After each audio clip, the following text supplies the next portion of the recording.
네, 안녕하세요. 서울시 강남구 삼성동 한나라 한의원 원장 박경미입니다. 삼성동에서 25년째 진료하고 있는 개원입니다.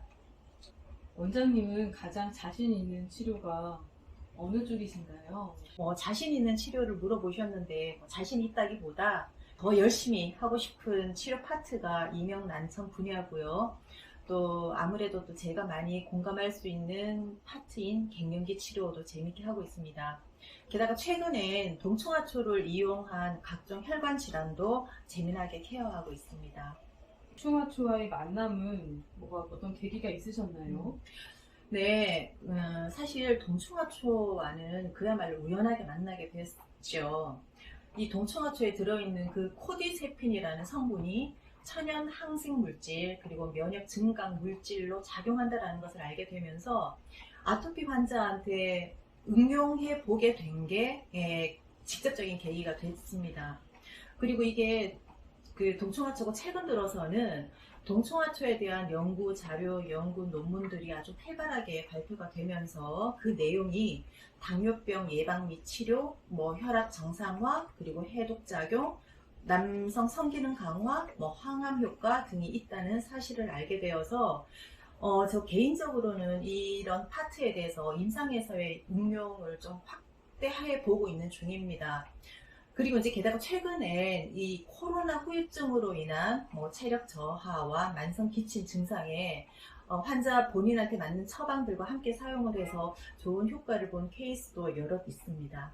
한의사가 좋은 약질을 만나는 것은 복이라고 들었습니다.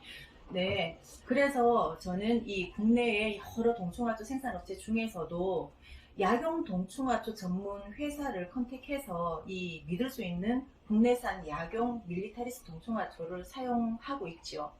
동충하초는 어떤 효과가 있는지 잠시 소개 좀 부탁드려도 될까요?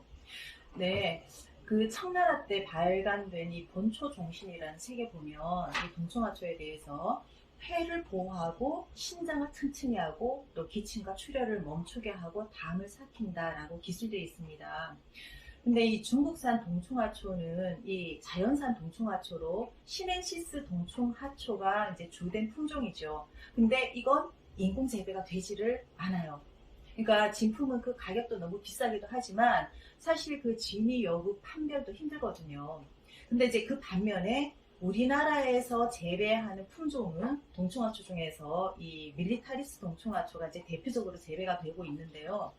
그런데 정말 놀랍게 이 중국산 시넨시스 동충하초에서는 동충하초에 들어있는 그 코디시세핀이라는 성분이 거의 검출되지 않거나 아니면 극미량으로 검출되어 있는데 반해서 밀리타리스 동충하초에서는 이 코디세핀이 다량으로 검출되고 있다는 겁니다.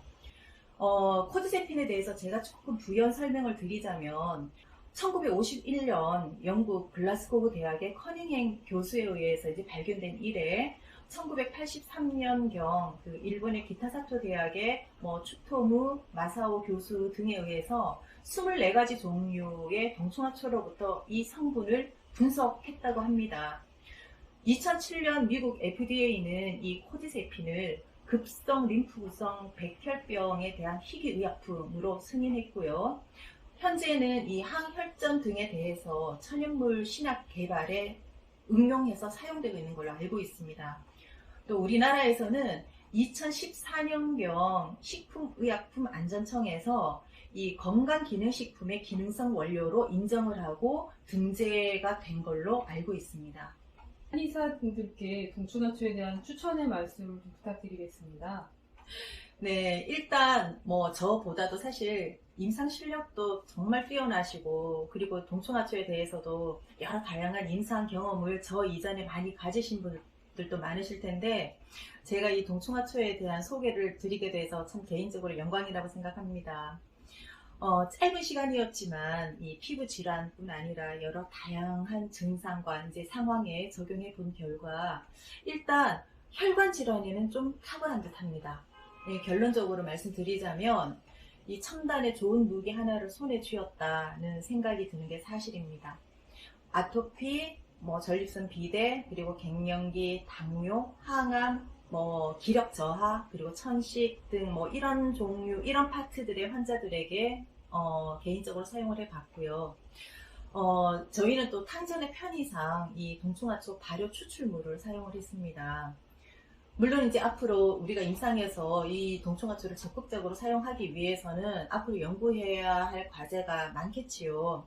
뭐 예를 들면 뭐 제형과 농도에 따른 사용의 적정량이라든지, 그러니까 추출 방식, 뭐 이럴 때면 저는 이게 발효 추출물을 사용을 했지만 발효 추출을 하느냐, 주정 추출을 하느냐, 뭐 이런 여러 가지 추출 방식에 따른 또 유효 성분의 함량이라든지, 뭐 또 그에 따르는 여러 부작용과 면역 반응이라든지, 뭐 앞으로 이렇게 그러니까 실제적으로 연구해야 할 과제가 많이 있긴 하지만, 코로나로 인해서 이 자연 면역과 혈관 건강의 중요성이 사실 그 어느 때보다도 커졌잖아요, 요즘.